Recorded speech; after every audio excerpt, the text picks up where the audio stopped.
Alhamdulillah wa salatu wa salamu ala Rasulillah wa alihi wa sahbihi wa man wala.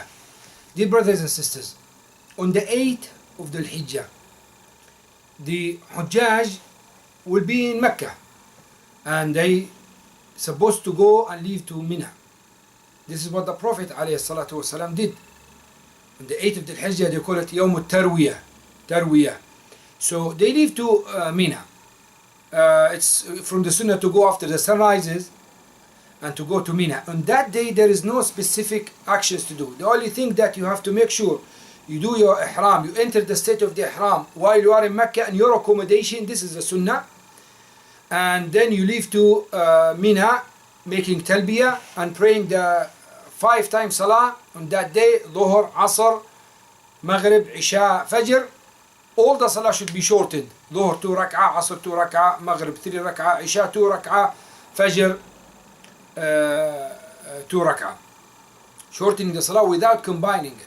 This is the sunnah of the Prophet ﷺ. You increase the talbiyah, increase the dhikr, try to attend any talk about the Hajj so you can increase your knowledge and you can be reminded about what to do in the next day. As I said to you, leaving Mecca to Mina, it's preferable to do it after sunrise.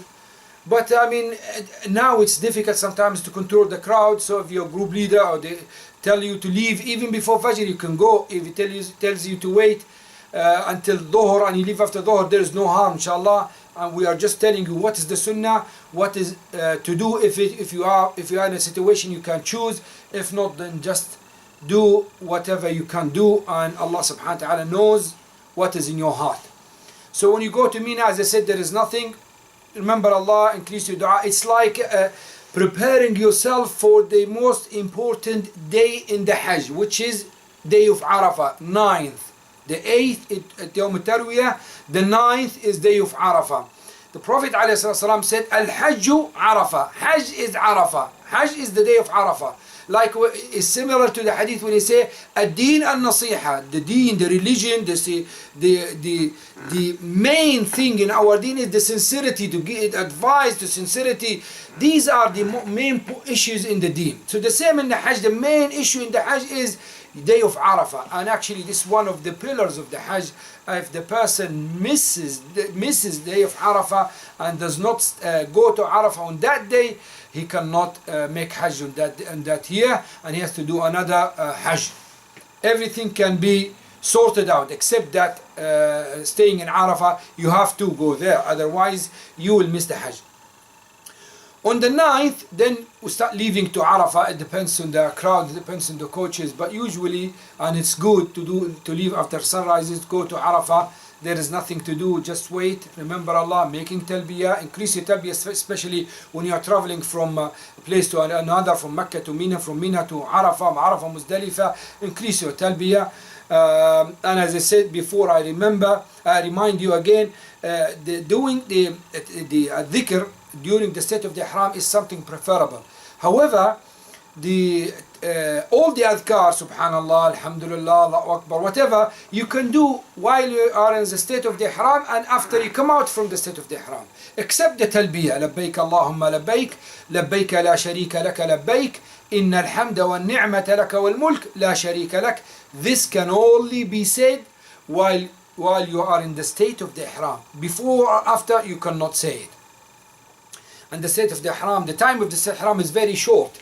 It's in 8th of the Hijjah and 9th. That's it. On the 10th, you will come out from the state of the ihram. So on the 9th of Arafah, or the day of Arafah, you stay and relax until the Dhuhr adhan given. Then we combine the salah, shorten and combine the salah. And from that time, your big chance to come back as a newborn starts.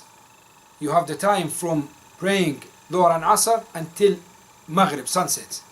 This time is the time to seek forgiveness from Allah subhanahu wa ta'ala. This time is the time to ask Allah to free you from the hellfire. Shaitan will cry too much on that day. Why? Because he will see the mercy of Allah subhanahu wa ta'ala is showed upon thousands, millions of people, and they will be freed from the hellfire. It's one of the worst days for the shaitan. and it's one of the best day for you and for me and for the Hujjaj of the house of Allah subhanahu wa ta'ala. May Allah accept from all of us. So that in that time, try to fulfill that time with the dhikr, with the istighfar, reciting Quran, making dua, repenting to Allah. Think about the rahmah, the mercy of Allah subhanahu wa ta'ala, and this is the real Hajj. This is what you need on that day. Avoid argument, avoid dispute, avoid insulting, abusing other people, fighting other people. You will see things like this. You might see things like this. And try to eat healthy food, especially fruits and salads, things like this that make you healthy, and at the same time you don't need to use the toilets that much, because the toilets are not very, unfortunately, are not very clean there. So when you finish in Arafah, we go from Arafah after the sun sets. We go from Arafah to Muzdalifah, and again it depends on the crowd, it depends on the coaches when it comes. And it depends on your group's turn when they have to go. They go Muzdalifah. In Mina there are tents, and it's air conditioned tents. In Mina, in Muzdalifah, in Arafat as well, there are air conditioned tents. In Muzdalifah, there is nothing. There are no tents. You just need to have your sleeping bag, and you just lie down on the ground. There is nothing there.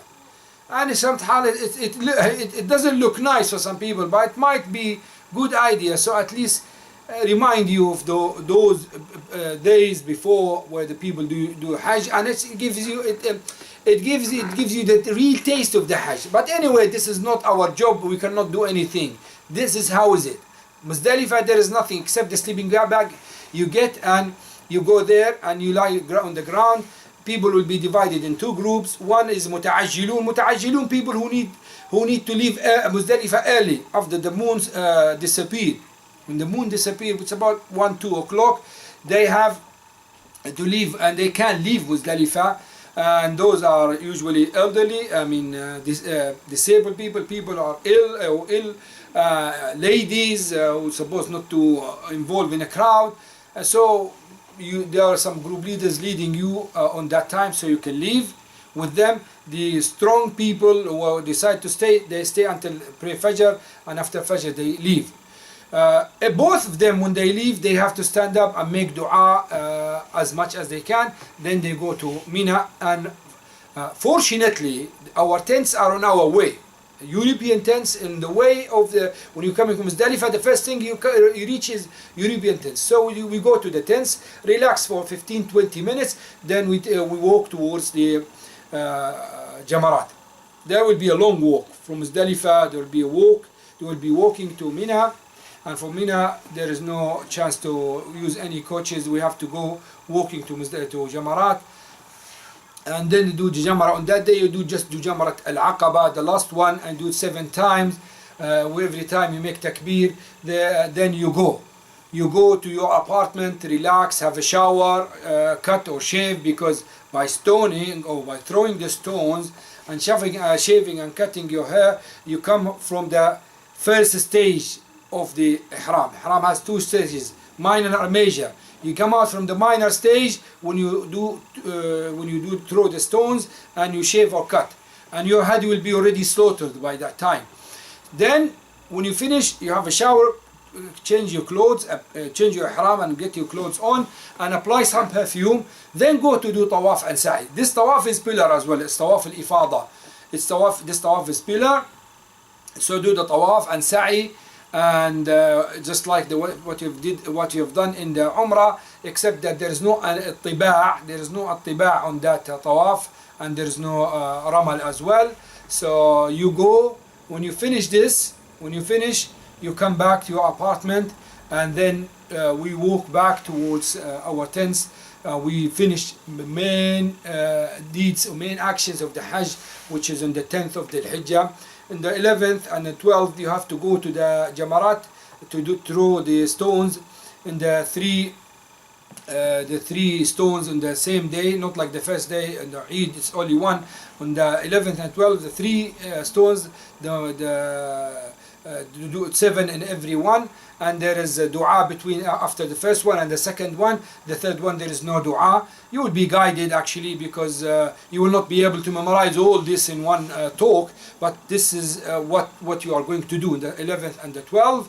And there is nothing except dua. Try to increase your knowledge in that, as it's a good chance to have more knowledge about Hajj and about everything in your life, especially the Tawheed. To increase your knowledge of the Tawheed, it's important as well.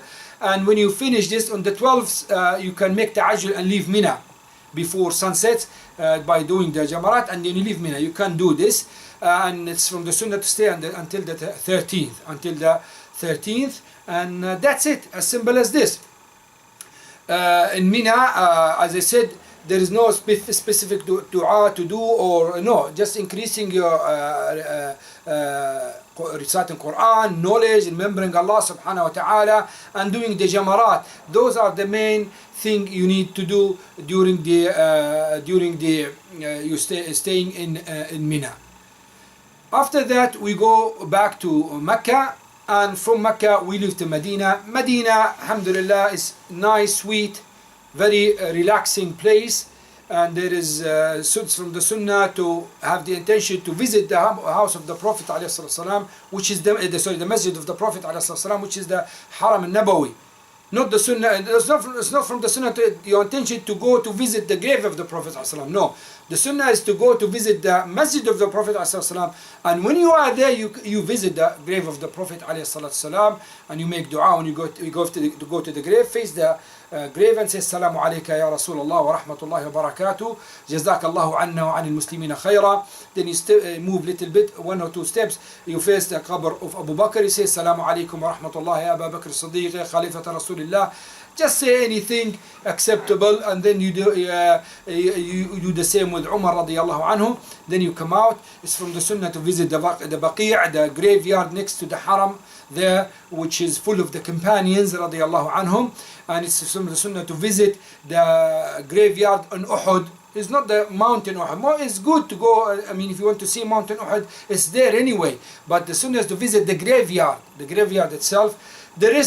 There is nothing, as far as you know, it's from the Sunnah to visit Masjid al-Qiblatain or the place of Ghazwat al-Khandaq, or this is not from the Sunnah. Historically, if you want to know these places as a history of Islam, this is another issue. But to visit them with the intention of ibadah, this is not from the Sunnah of the Prophet ﷺ.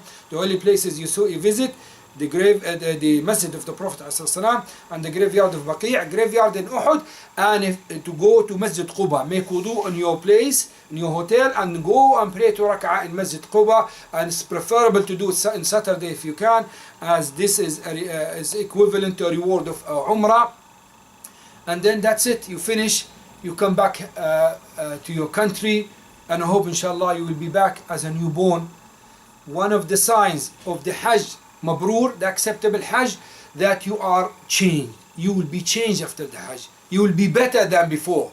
If you were committing ma'asi, you stop most or maybe all of your ma'asi. You repent to Allah. You start you become a different person, closer to Allah subhanahu wa ta'ala than before, worried about your hasanat, trying to be careful from the sayyat, always thinking about the Jannah. You will be better person, and this is a sign of the Hajj, one of the signs of the Hajj Maqbool.